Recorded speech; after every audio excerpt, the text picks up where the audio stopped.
अस्सलाम वालेकुम स्टूडेंट्स। आज का हमारा 9 मैथमेटिक्स का चैप्टर नंबर 2 है हमारे पास मैट्रिसेस एंड डिटर्मिनेंट्स। तो ये एक्सरसाइज स्टार्ट करने से पहले समझ लेते हैं कि हमारे पास मैट्रिसेस को किस तरह से फाइंड किया जाता है और मैट्रिसेस क्या होते हैं। तो बेसिकली मैट्रिसेस में हमारे पास जो क्वेश्चन हमें सॉल्व करने होते हैं वो मैट्रिसेस में हमारे पास रॉस और कॉलम्स की फॉर्म में दिए हुए होते हैं। जो वर्टिकल लाइन होती है वो हमारे पास, ये वर्टिकल लाइन हमारे पास कहलाती है कॉलम, और जो हॉरिजॉन्टल लाइन होती है वो हमारे पास कहलाती है रॉस। तो रॉस और कॉलम्स में क्वेश्चन दिया हुआ होता है और उसको हमने सिंप्लीफाई करना होता है। अब हम एक्सरसाइज पहली है हमारे पास एक्सरसाइज 2.1 का हम क्वेश्चन नंबर 3 है हमारे पास, इसको देख लेते हैं इसमें क्या करना है। इसमें लिखा है question number 3, find the value of unknown in each of the following. Unknown यानी हमें इसमें अननोन की वैल्यू फाइंड करनी है। अब अननोन क्या होते हैं, सवाल में जो भी वेरिएबल्स हमें गिवन होते हैं वही हमारे अननोन होते हैं और उन्हीं की वैल्यू हमें फाइंड आउट करनी होती है। तो यहाँ पे अननोन मेरे पास क्वेश्चन में एक्स और वाई गिवन है, यानी एक्स और वाई की मुझे वैल्यू निकालनी है। तो सॉल्यूशन हम इस तरह से स्टार्ट करेंगे। फर्स्ट वाला हमने मैट्रिक्स दिया हुआ है, बीच में इक्वल टू है, और फिर सेकंड हमें मैट्रिक्स दिया हुआ है। तो हमने फर्स्ट वाले में से जो वेरिएबल्स हैं, इस पोजीशन पे वेरिएबल मौजूद है एक्स वाई और इस पोजीशन पे एक्स वाई मौजूद है, तो इनको हम इक्वेशंस की सूरत में लिख लेंगे। सबसे पहले मैंने फर्स्ट वाली वैल्यू, इसमें एक्स वाई आ रहा था क्योंकि, तो एक्स प्लस वाई को इक्वल ले लिया 3 के। इक्वल 3 के कैसे आया, क्योंकि हमारे पास इक्वल है ये इस मैट्रिक्स के, और इस मैट्रिक्स का पहला नंबर ये है और इस मैट्रिक्स का पहला नंबर ये है, तो ये दोनों आपस में क्या है, इक्वल है। तो x प्लस वाई बराबर किसके आ जाएगा, 3 के, इसके सामने क्योंकि 3 लिखा है। इसी तरह 2x प्लस वाई जो है वो सेकंड पोजीशन पर है, तो सेकंड पोजीशन पे हमारे पास यहाँ पे 4 मौजूद है, तो 2x प्लस वाई हमारे पास किसके बराबर हो जाएगा, 4 के। लेकिन अभी हमने फिलहाल x प्लस वाई को ही 3 के बराबर लिया है, ठीक है, 3 के बराबर लिया। इससे हमने एक वेरिएबल की वैल्यू निकाल लेनी है। तो हमने y की वैल्यू निकाल ली, x यहाँ पे प्लस का था, हमने वहां शिफ्ट कर दिया इसको, तो ये माइनस का हो गया और इसको हमने इक्वेशन 1 कह दिया। नेक्स्ट स्टेप में हमने क्या किया है, अब हमने इसको किया है 2x प्लस वाई किसके बराबर है, 4 के बराबर। तो हमने 2x प्लस वाई को 4 के बराबर लिया और इसमें पुट कर दी वैल्यू y की जो हमने निकाली थी इक्वेशन 1 में। तो हमने लिख दिया put value of y in above equation. तो इसी इक्वेशन में 2x एज इट इज आ जाएगा, प्लस y की जगह हम y की जो हमने इक्वेशन में वैल्यू निकाली है वो हमने यहाँ रख दी 3 माइनस एक्स और equal to 4 as it is आ गया। अब इसको थोड़ा सा सिंप्लीफाई कर लिया हमने, 2x प्लस, अब ये थोड़ा सा डायरेक्ट हुआ हुआ है, ये मैं आपको करके यहाँ पे समझा देती हूँ, मैंने किया हुआ भी है। इस तरह की फॉर्म है ये, ठीक है। इसको हमने इस तरह सॉल्व किया, 2x प्लस 3 प्लस माइनस हमारे पास हो जाएगा माइनस x इक्वल टू 4। अब मेरे पास x वाले वैल्यूज जो हैं वो 2 हैं, तो 2x और माइनस x, 2x में से जब एक x चले गए तो हमारे पास एक x बच गया, प्लस 3 और इक्वल टू 4 आ गया। अब क्योंकि मुझे x की वैल्यू निकालनी है, प्लस का 3 वहां जाके माइनस का हो गया 3, 4 में से 3 चले गए, हमारे पास x की वैल्यू क्या आ गई, 1 आ गई। तो x की वैल्यू हमारे पास 1 आ गई। यहाँ पे हमने थोड़ा सा डायरेक्ट लिखा हुआ था, डायरेक्ट 4 माइनस 3, तो 4 माइनस 3 मैंने आपको दिखा दिया कि किस तरह से आया, इक्वल टू 1। अब x की वैल्यू हमने आ गई हमारे पास, तो हम इसको पुट कहाँ कर देंगे, इक्वेशन नंबर 1 में, तो हमारे पास y भी खुद ब खुद आ जाएगा। तो हमने पुट कर दी x की वैल्यू किसमें, 1 में, तो y इक्वल टू 3 माइनस 1, 3 में से 1 माइनस हो गए, हमारे पास क्या आ गया, 2 आ गया। तो हमारे पास फर्स्ट क्वेश्चन में x और y की वैल्यू हमने फाइंड कर ली। अब अच्छा, थर्ड वेरिएबल भी हमारे पास z भी हमारे पास गिवन है, तो z के सामने वाली पोजीशन पे, यानी थर्ड पोजीशन पे इस मैट्रिक्स में 3x मौजूद है, तो z जो है वो 3x के बराबर है। तो हमने x की जगह x की वैल्यू जो हमने फाइंड की है 1, x की जगह x की वैल्यू लिख दी और z एज इट इज आ गया, 3 1 जा 3 आ गया। तो हमारे पास x y और z तीनों की वैल्यू आ गई। इसी तरह से यहाँ पे एक और वेरिएबल गिवन है हमारे पास a। टोटल क्वेश्चन में हमारे पास 4 वेरिएबल हैं, x हमने निकाल लिया, y भी निकाल लिया, z भी। अब चौथा वेरिएबल है a के सामने वाली पोजीशन पे लिखा हुआ है y/2, तो ये इसके बराबर है y/2 के। a एज इट इज आ गया, y की जगह जो हमने y की 2 वैल्यू निकाली थी इधर 2 लिख दिया, अपॉन में भी 2 है, आ गया। ये डिवाइड हो जाएंगे, 2 1 जा 2 और 2 1 जा 2, तो खाली 1 हमारे पास आंसर आ जाएगा। डिनोमिनेटर वाले 1 की कोई वैल्यू नहीं होती, इसलिए इसको हम नहीं लिखते, ठीक है। नेक्स्ट क्वेश्चन की तरफ मूव करते हैं हम लोग। नेक्स्ट क्वेश्चन में क्या लिखा हुआ है हमारे पास, which of the following are symmetric और स्क्यू सिमेट्रिक मैट्रिसेस। अब इसमें सिमेट्रिक और स्क्यू सिमेट्रिक मैट्रिक्स हमें बताना है कि कौन से होते हैं। अब आप लोगों को नहीं पता होगा कि स्क्यू सिमेट्रिक और सिमेट्रिक जो है वो किसको कहते हैं, ये मैं आपको बता देती हूँ। यहीं पे हम समझ लेते हैं, जब हमारे पास ए का ट्रांसपोज ए के बराबर होता है तो हम इसको क्या कहते हैं, सिमेट्रिक मैट्रिक्स कहते हैं। ठीक है, इसी तरह ए का ट्रांसपोज जब माइनस ए के बराबर होता है तो हम इसको कहते हैं स्क्यू सिमेट्रिक मैट्रिक्स कहते हैं। ठीक है, ये है। अब हम इसको सॉल्व करेंगे। सबसे पहले हमने करना क्या है क्वेश्चन में, सबसे पहले हमने क्वेश्चन में जो भी हमारे पास मैट्रिक्स गिवन है हमने उसको किसी भी variable A B C D जो भी आप लेना चाहें उसके बराबर लेट कर लेंगे। तो यहाँ पे हमने ए के बराबर ले लिया, अपने मैट्रिक्स को इक्वल कर लिया ए के। अब क्योंकि मैं इसका ट्रांसपोज लेना है, हमें सिमेट्रिक मैट्रिक्स के लिए ट्रांसपोज लेना पड़ता है। ट्रांसपोज किस तरह से लेते हैं, जो भी नंबर हमारे पास रॉस में लिखे हुए हैं उसको हम कॉलम में लिख देंगे।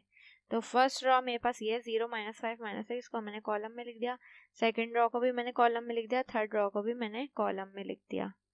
ठीक है, ये मैंने ए का ट्रांसपोज ले लिया। अब मैंने देखा कि ये जो ट्रांसपोज मैंने लिया है क्या ये ऊपर वाले ब्रैकेट से मैच कर रहा है, यानी ए के ही बराबर है ए का ट्रांसपोज, तो ए के बराबर नहीं है। तो इसमें जो प्लस के नंबर है वो यहाँ माइनस के आ रहे हैं, जो यहाँ माइनस के हैं वो ऊपर किसके आ रहे हैं, प्लस के आ रहे हैं। तो हमने सिंपल माइनस क्या ले लिया, कॉमन ले लिया। तो हमारे पास ये जो है बिल्कुल ए के बराबर हो गया है, यानी ए का ट्रांसपोज इस माइनस को मैं यहाँ शिफ्ट कर दूंगी, यानी ए का ट्रांसपोज जो है वो मेरे पास किसके बराबर आ रहा है, माइनस ए के बराबर आ रहा है।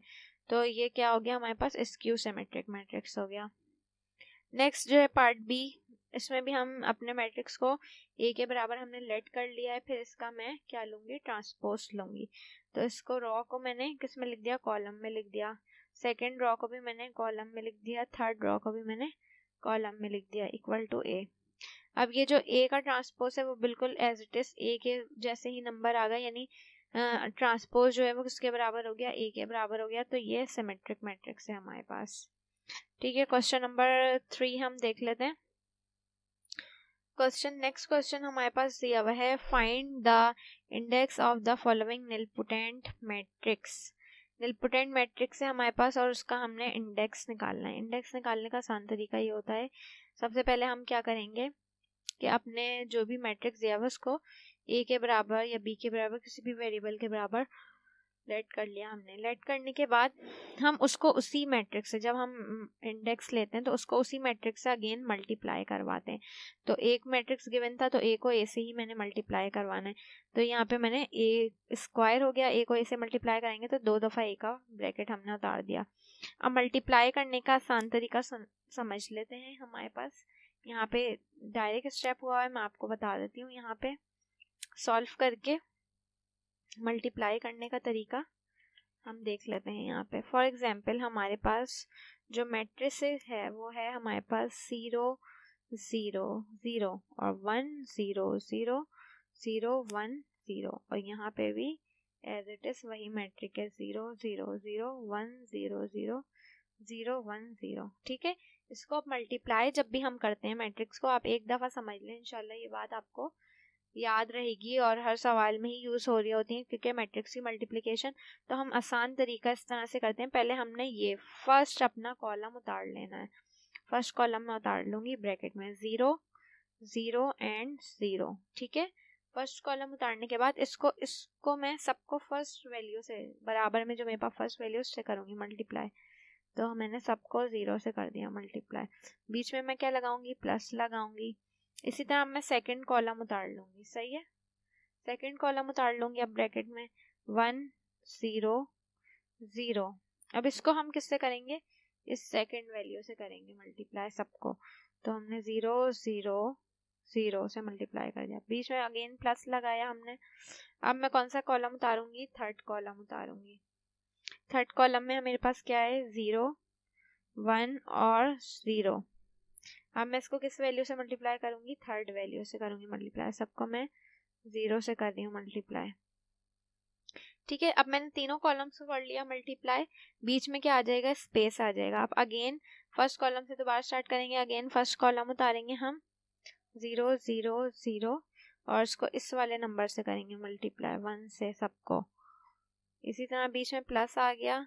अब मैं अगेन कौन सा कॉलम उतारूंगी, सेकंड कॉलम उतारूंगी 1 0 0 और इसको किस वैल्यू से करूंगी मल्टीप्लाई, इससे सेकंड वैल्यू से 0 0 एंड 0। अगेन बीच में क्या आ जाएगा, प्लस आ जाएगा और ये आ जाएगा थर्ड कॉलम। अब थर्ड कॉलम की बारी आएगी, तो थर्ड कॉलम हमारे पास है 0 1 0 और इस वाले नंबर से करेंगे इसको मल्टीप्लाई, तो 0 से सबको कर दिया मल्टीप्लाई। अगेन तीनों कॉलम हो गए। अब स्टार्टिंग से दोबारा कॉलम लेंगे, बीच में स्पेस। अच्छा, हमें ये ध्यान में रखना है कि मैंने तीनों कॉलम लिए और इससे इससे और इससे मल्टीप्लाई करा दिया, बीच में फिर स्पेस डाला, फिर अगेन तीनों कॉलम लिए, इससे इससे और इससे मल्टीप्लाई करा दिया। ठीक है, फिर अगेन अब स्पेस देंगे, स्पेस देने के बाद दोबारा फर्स्ट कॉलम ये वाला उतारेंगे। आई होप कि आप लोगों को चीजें समझ आ रही होंगी। अब इससे करेंगे हम मल्टीप्लाई, प्लस डालेंगे बीच में, अगेन सेकंड कॉलम उतारेंगे हम और हम इसके सेकंड नंबर से करेंगे मल्टीप्लाई, बीच में क्या डालेंगे हम, प्लस। ठीक है, फिर थर्ड कॉलम अगेन उतारेंगे 0 1 0 और इसकी लास्ट वैल्यू से करेंगे मल्टीप्लाई। बहुत इजी है और आसान तरीका है मल्टीप्लिकेशन का। इसी तरह से आपने करनी है multiplication, first column first value, second column, जब तीनों कॉलम कंप्लीट हो जाए बीच में स्पेस आएगा, फिर अगेन तीनों कॉलम से ये वाला होगा मल्टीप्लाई तीनों नंबर, फिर बीच में स्पेस, फिर अगेन तीनों कॉलम से ये वाला होगा, सब मल्टीप्लाई एक एक करके। ठीक है, अब ये जब हम मल्टीप्लाई कर देंगे तो हमारे पास ये फॉर्म आ जाएगी। ठीक है, मल्टीप्लाई करने के बाद अब इस लाइन में 0 ही आ रहा है, 0 आ रहा है, यहाँ भी 0 आ रहा है, यहाँ पे हमारे पास 0 आ रहा है, 0 तीनों लाइनों में, यहाँ पे 1 0 और 0 आ रहा है हमारे पास।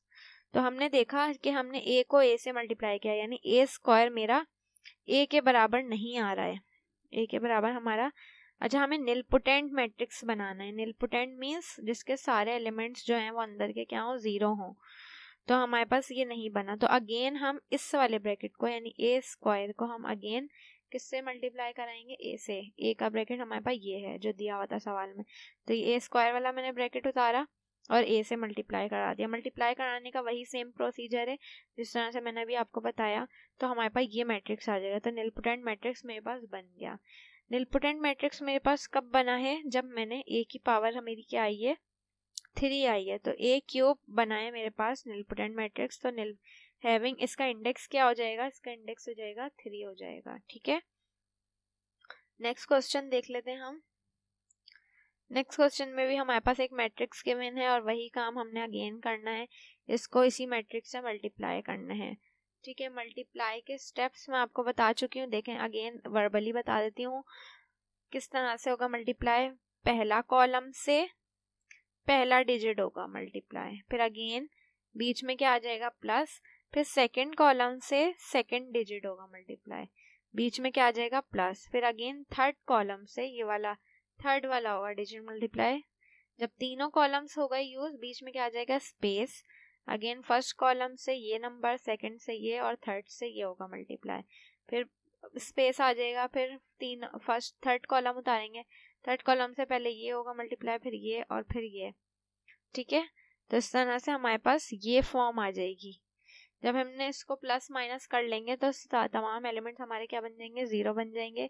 तो यहाँ पे a को a से मल्टीप्लाई करने पे यानी a स्क्वायर पर ही ये निलपोटेंट बन चुका है। अगेन मुझे मल्टीप्लाई करने की जरूरत नहीं है, तो यहाँ पे इंडेक्स इसकी यानी a की पावर क्या आ गई, 2 आ गई।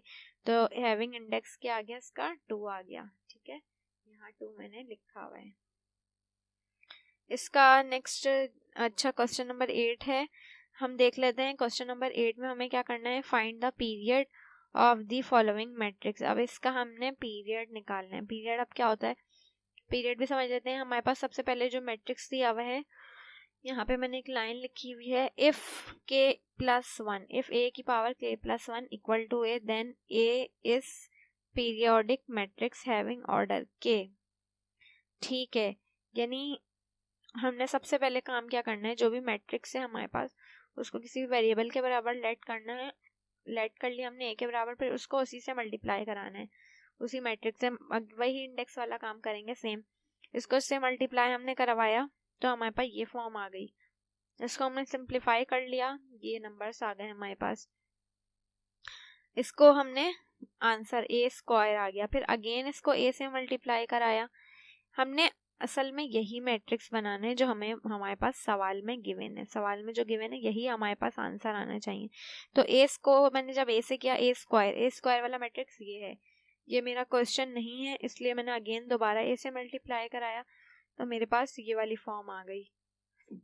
इसको मैंने प्लस माइनस किया तो मेरे पास ये आंसर आ गया, और यही मेरे पास क्वेश्चन में भी गिवन है। तो यानी हमारे पास इंडेक्स जो है, इंडेक्स हमारे पास हो गया है a2 + 1, then a is periodic having period 2। जो भी हमारे पास k की वैल्यू होगी वो हमारा क्या हो जाएगा, इंडेक्स हो जाएगा। अब हमारे पास जो नेक्स्ट क्वेश्चन है उसको हम नेक्स्ट वीडियो में करेंगे। अब तक के लिए इतना ही, अल्लाह हाफिज।